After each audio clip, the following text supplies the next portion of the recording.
Capítulo 26 de Gênesis, verso 1, houve fome naquela terra, ou seja, mais uma crise. Viver na terra é passar por vários períodos de crises. Nem tudo é um mar de rosa. Como tinha acontecido no tempo de Abraão, ou seja, houve uma crise da mesma forma que no tempo de Abraão. Por isso Isaac foi para Gerar, onde Abimeleque era o rei dos filisteus. Então agora tem o rei dos filisteus, agora Abimeleque, não é o mesmo da passada, talvez é o filho dele. E o Senhor apareceu a Isaac e disse: não desça ao Egito, procure estabelecer-se na terra que eu lhe indicar, permaneça nessa terra, mais um pouco, eu estarei com você, eu o abençoarei, porque você e os seus descendentes eu darei essa terra. Mas a Bíblia diz que, verso de número 6, que Isaac ficou em Gerar. Verso 7, quando os homens do lugar lhe perguntaram sobre sua mulher, ele disse: é minha irmã, com quem ela aprendeu isso? Com o pai.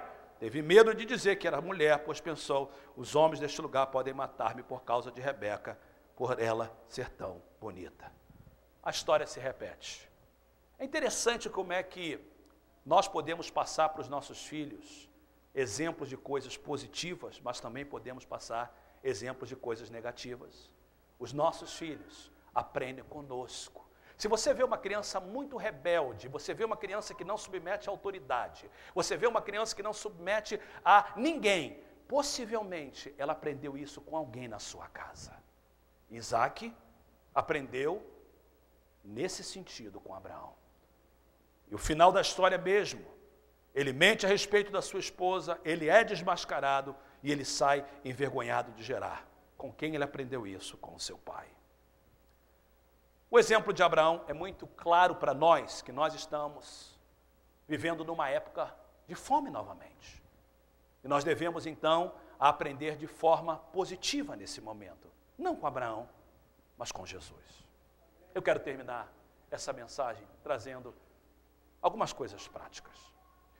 Como é que Jesus termina essa mensagem para nós? Ele diz: portanto, busquem, pois, em primeiro lugar o reino de Deus.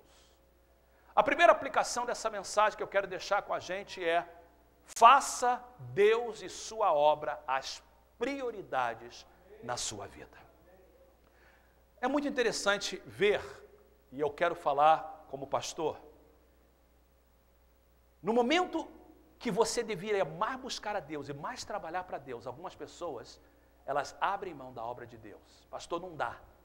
Conversava com um dos pastores da congregação, ele disse que algumas pessoas estão deixando de trabalhar, de vir à igreja no domingo dizendo: nós estamos em crise, eu tenho que pegar qualquer trabalho. E a primeira coisa que faz é pegar trabalho no domingo e deixar de vir à igreja. Outras pessoas, no momento da dificuldade, na hora de dizimar, diz: eu não posso dizimar, eu tenho que pagar meu dízimo, eu tenho que pagar meu aluguel, eu tenho que pagar isso e aquilo. E a primeira coisa que faz é comer a semente do dízimo. E aí quer a bênção de Deus.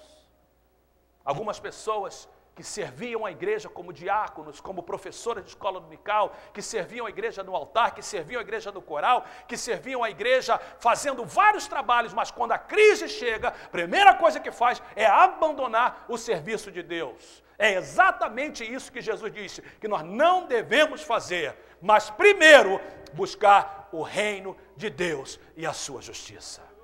Se você quer ser bem-aventurado em momentos difíceis, em vez de se preocupar, se envolva na obra de Deus. Quem trabalha para Deus, Deus trabalha para você. Se você honra a Deus, Deus vai te honrar, porque a Bíblia diz: eu honro a todos os que me honram. Eu quero te encorajar a fazer isso. Não são palavras minhas, são palavras do Senhor Jesus. Faça Deus e a sua obra as prioridades na sua vida. Não abra mão do seu cargo, não abra mão do seu talento, não abra mão do seu culto, não abra mão do seu pequeno grupo, não abra mão da sua oferta, não abra mão do seu dízimo, não abra mão da sua oferta missionária.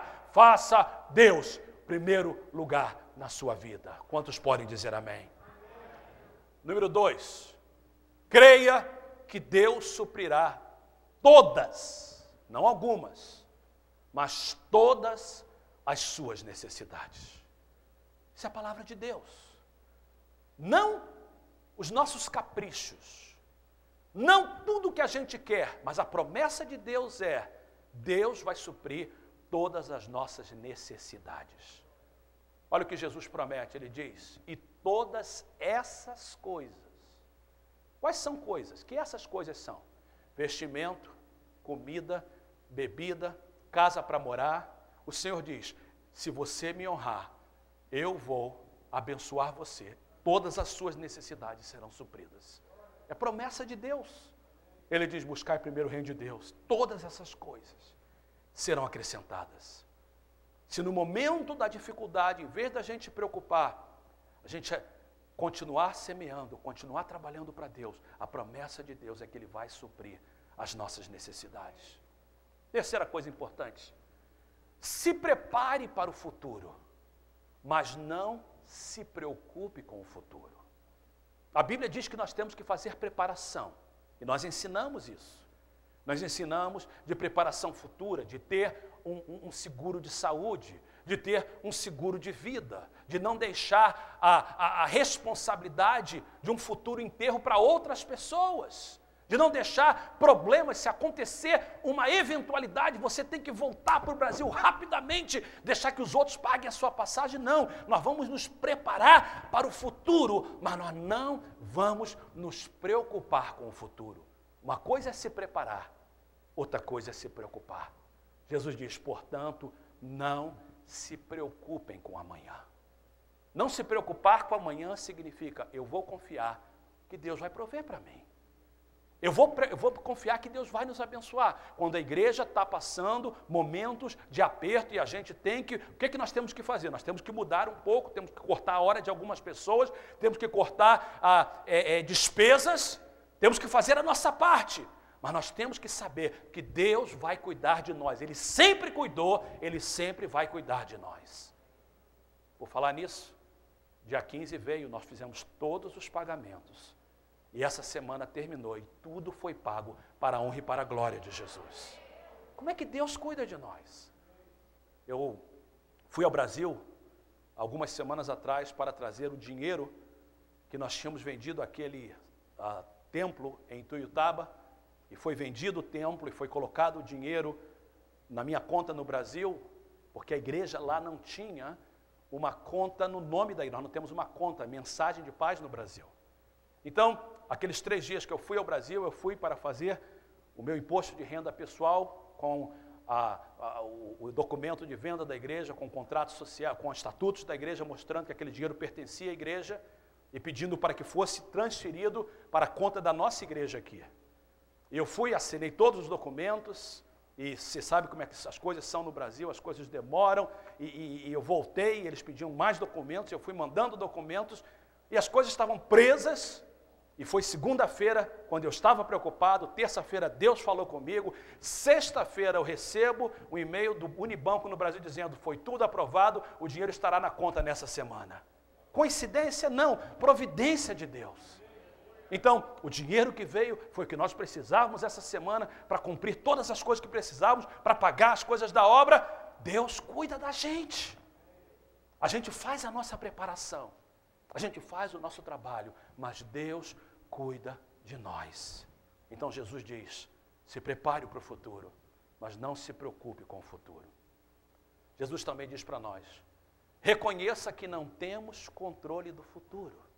Olha o que Jesus diz, ele diz assim, pois o amanhã trará as suas próprias preocupações.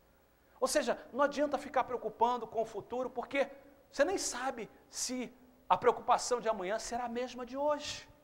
Então Jesus diz, você não tem nenhum controle do futuro. Não adianta esquentar, não adianta preocupar. O Senhor toma conta do nosso futuro. E a última coisa que Jesus diz para nós, bem lindo, é, viva um dia de cada vez. Jesus diz, basta a cada dia o seu próprio mal. Aproveite, goze o presente, viva um dia de cada vez. A palavra de Deus para a nossa igreja essa manhã é muito clara. É uma palavra de exortação e uma palavra de confiança. Deus está nos dizendo, não se preocupe, eu cuido de vocês. Eu cuidei do meu povo no deserto. Eu cuidei dos meus filhos dentro da fornalha. Eu estive na cova dos leões, eu posso estar com vocês também. Deus está nos dizendo, confie em mim. Feche os seus olhos, curve a sua cabeça, por favor.